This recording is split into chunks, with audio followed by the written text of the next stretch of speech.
and the hatred that led to the Holocaust, of which the Honourable Lady spoke. I'll give way. I thank the Honourable Member for giving way. On International Human Rights Day, would you agree with me that the violation of the Illêgål tribe's human rights needs resolution and the Biafran leader should be released, like my honourable friend for Camberwell and Beckham has recently made representation to? The Honourable Member clearly speaks with extremely great knowledge about these issues, and I'm sure she'll be raising them with the Foreign Secretary and with the Development Secretary at the appropriate. All right, guys. Thank God you have used your ear to hear what is happening in Parliament in the US. This is no longer a joke. You see, when people think that they know it all, sometimes you don't know, say you they tie yourself with rope. You understand? This issue of Biafrans, genocide, the Kanu matter, it not start today. Make you still listen to waiting a lawyer, don't talk before. File, soon in conjunction with other governments, accusing the government of Nigeria of genocide in violation of the Genocide Convention against Biafrans in the southeast. The International Court of Justice is an arm of the United Nations, and it was created precisely to handle disputes between countries for violations of international law. At present, the International Court of Justice is entertaining criminal claims against Russia for its attack on Ukraine and the Myanmar government for its genocide against the Rohingya Muslim minority in what was formerly called Burma. And I submit that there is a comparable, if not equivalent, claim to be made against the government of Nigeria for genocide against Biafrans. It's a long-standing campaign, extending at least years and decades ago from the time of the First Civil War in 1967. And the campaign utilizes a combination of starvation, rape, deprivation of livelihood, killings, judicial murders, all with the intent to destroy Biafrans as a people. That is, I think, the transparent goal of the Fulani-controlled government, and we fully expect them to be held accountable for the wrongdoing in the International Court of Justice, which is why I am here today to send a preview to the government of Nigeria. This should stop, or a very, very stiff punishment will be heard from the International Court of Justice. So you see, you don't even need anybody to tell you that with the way the federal government of Nigeria is going about this whole thing, Nnamdi Kanu might not even get, a free trial. That is the truth. Nnamdi Kanu might not get a free trial. But the worst part of it is they are not even addressing the issue of agitations in the southeast, thinking that if they keep on going after agitators, they will end agitations. I still want to leave you to hear what Nnamdi Kanu's lawyer have said about agitations and Nnamdi Kanu, whether the federal government of Nigeria decides to release him or not. During Obasanjo, a lot of people were agitating. So now that you have arrested, you come down Uwazirike that time, Nnamdi Kanu came up. Now that you have arrested Nnamdi Kanu, Simon Ekpa is there. I think this data from Ned Nwoko was telling you that even if you arrest Simon Ekpa today, another Simon Ekpa will come out. So the issue there is that address all those issues. The reason that can negotiate with him and allow him to continue with his agitation. If he meets the criteria of being having his own Biafra, so be it. Don't tell us that this country is not negotiable. Is not negotiable. The unity of this country is not negotiable. It's negotiable for Christ's sake. Because if things are not working the way it's supposed to be, I told you the other day I came here. I said that somebody from China has a say in this country and somebody from Southeast. Let's use what is going on now. The president is from where? Vice is from where? Speaker is from where? Senate president is from where? CJN is from where? Court of Appeal president is from where? National Industrial Court president is from where? Chief Judge of Federal High Court is from where? You are telling me that yes, now that you have removed Kennedy Hanele and you are now brought in Jan Kojuku, that the people of Southeast will jubilate. Are you talking to idiots? Look at the people that you are talking about. Check, let me start with the source. In football, the people that have made Nigeria proud are the people of Southeast. In commerce, in aviation industry, name it. In academics, they are from people of Southeast. But when it comes to power, they are not qualified. I will tell you, Mr. President from the first day you are inaugurated till as I'm talking to you, all your policies, administration is totally against the people that we are governed.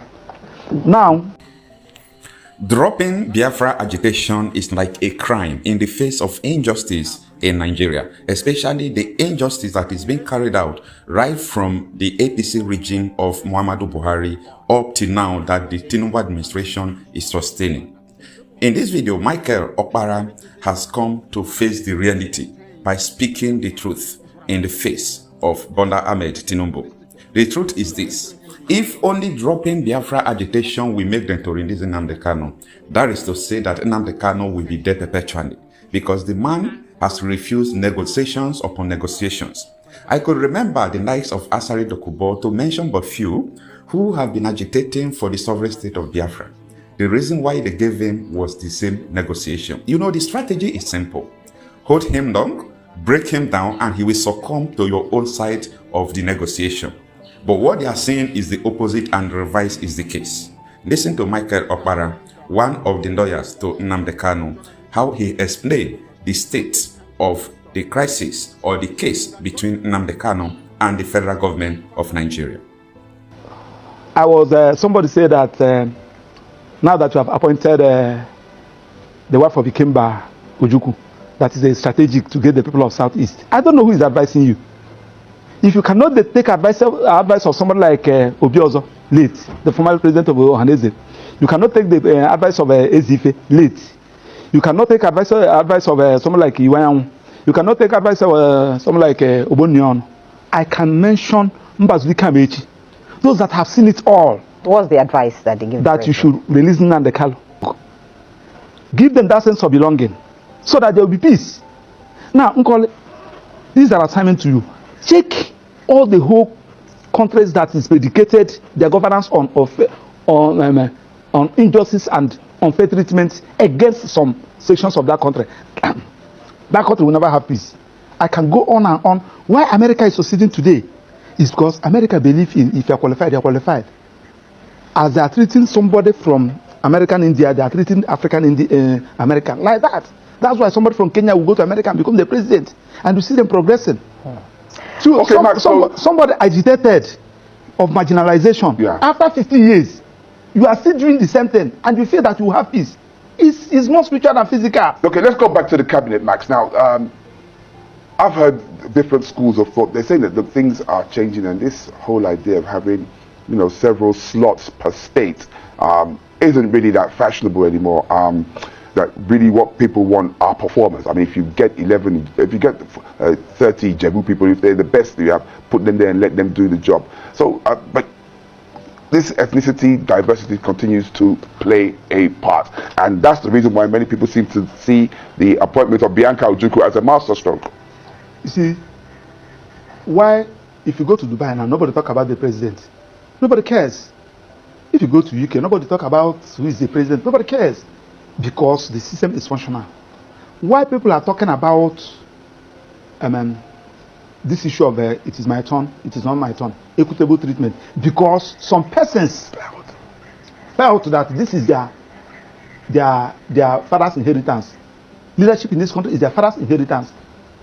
So that's why you will now see somebody like Buhari, who's supposed to be in jail now, will rule this country for good 8 years. And they will come out to tell you that I will never look for those who gave me 95%. I'll be talking about those who give me 5%. And he rubbished this country with incompetent set of people. Now, Mr. President came up again. Go to CBN. Go to NNPC. Go to all those key sectors of the economy. Look at those the people that are working there. Now, the people that you have been marginalized, that you fail to carry along, and people have been asking you, allow these people.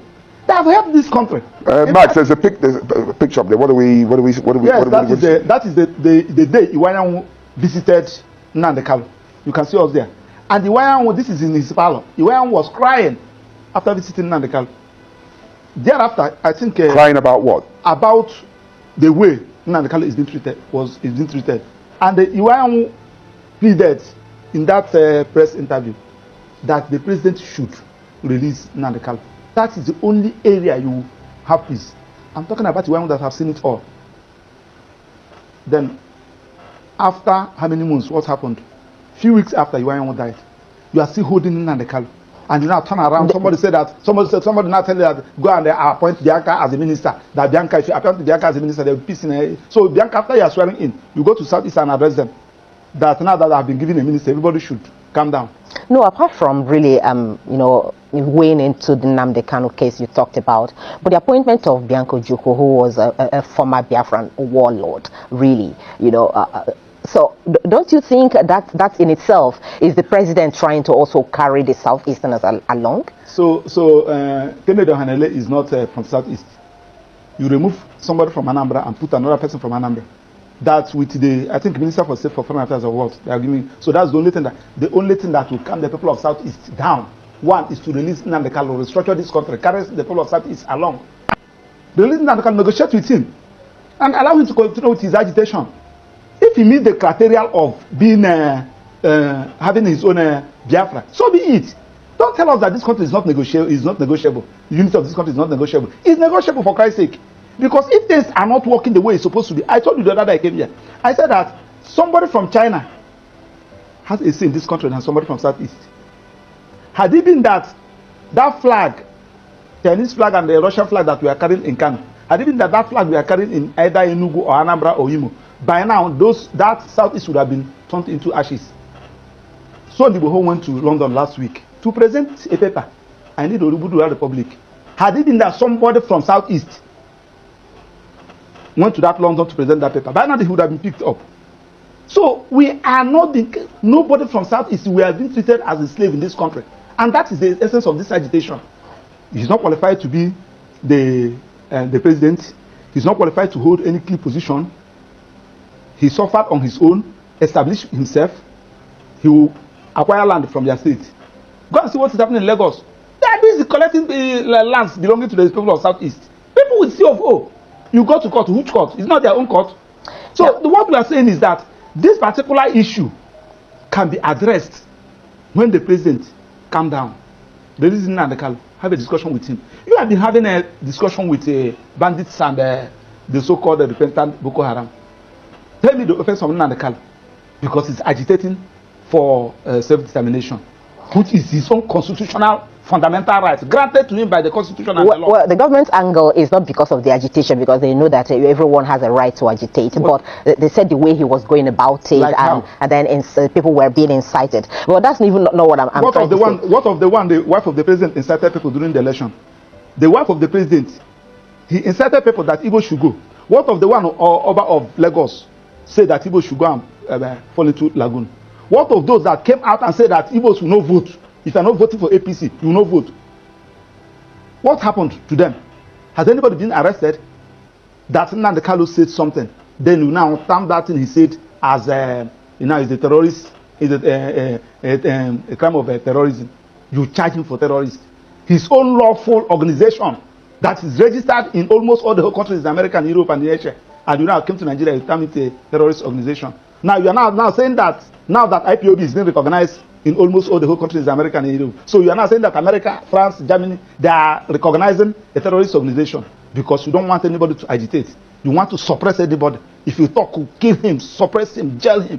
In a country that is predicated on constitutional governance, it cannot work like that. Okay, let's get back to the ministerial nomination of Bianca Ojukwu, because you said he took away one from Anambra and brought in another. But remember that the president took away the minister based on the KPI results that came out, which he was not even the one, that did the evaluation. It was the result given to him with which he did that, meaning that if actually the minister had performed, above board in the KPI, he wouldn't have had any reason to remove her rather. Now, still on that ministerial list, we have 48 of them, am I right?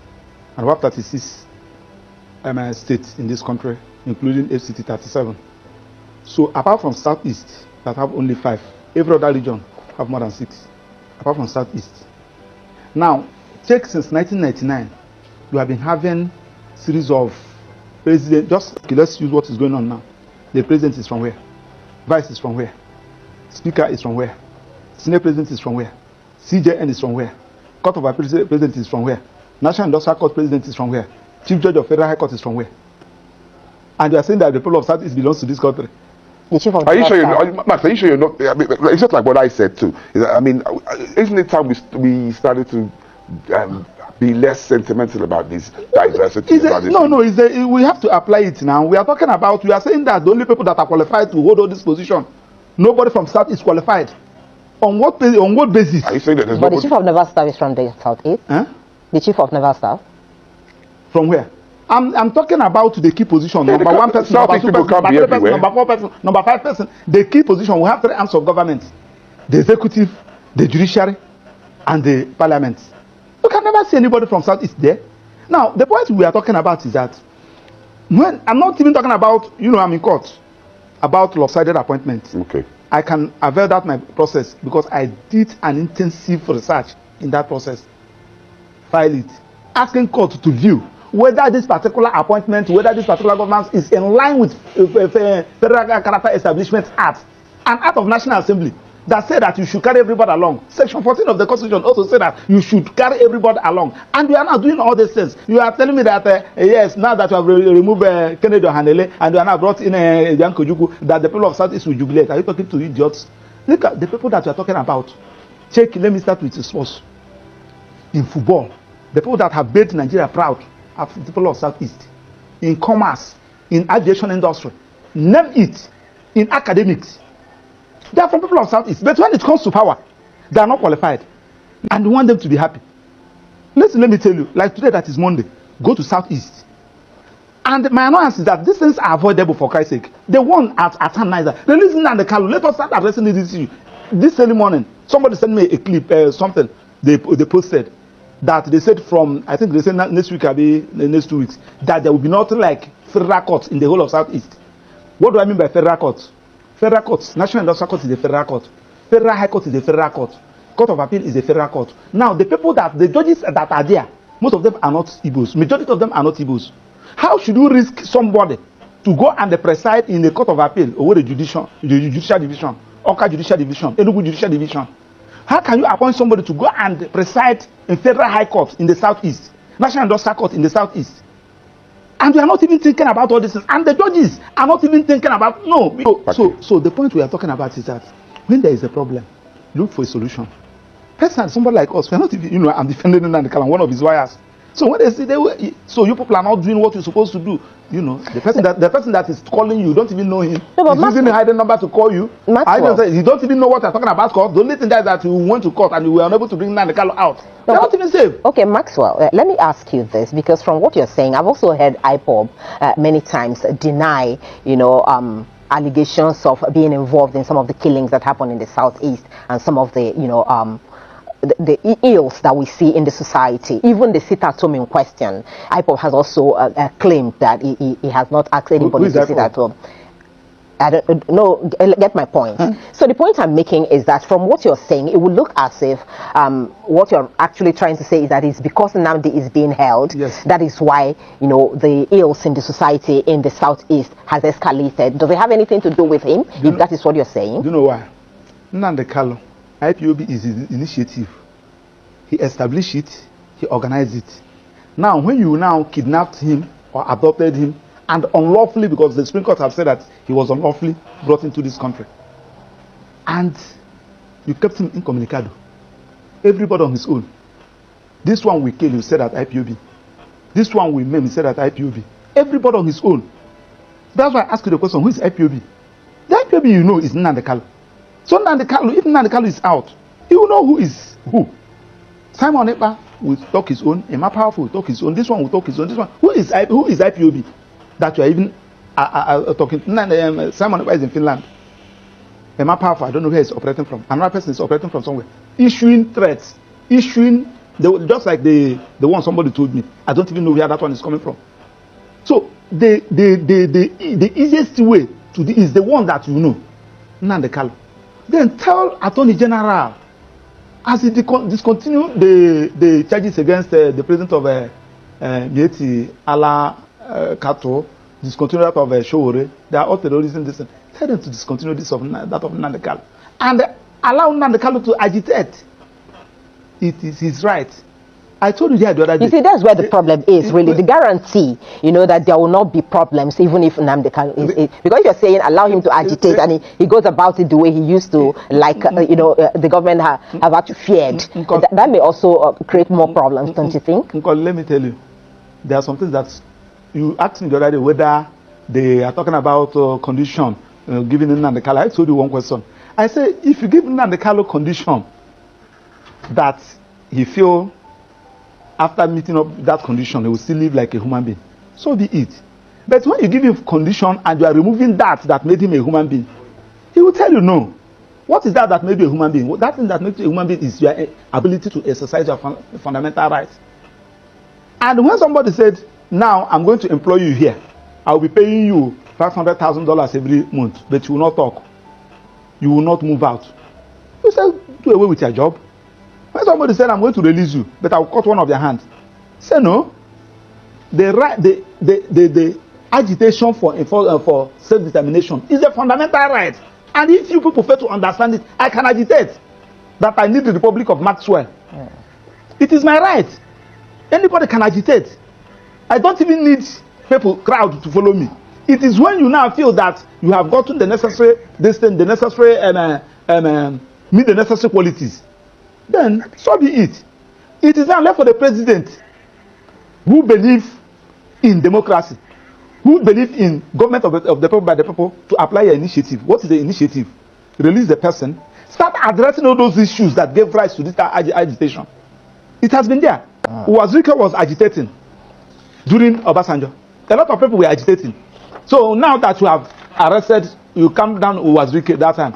Nnamdi Kanu came up. Now that you have arrested Nnamdi Kanu, Simon Ekpa is there. I think this data from Ned Nwoko was telling you that even if you arrest Simon Ekpa today, another Simon Ekpa will come out. So the issue there is that address all those issues. So for you, it's not about ministerial appointment. No. That one. Okay, that one is a complete distraction. That one shouldn't even come in. Okay. After planning in now, let Bianca come and address the Igbos in Enugu. All right.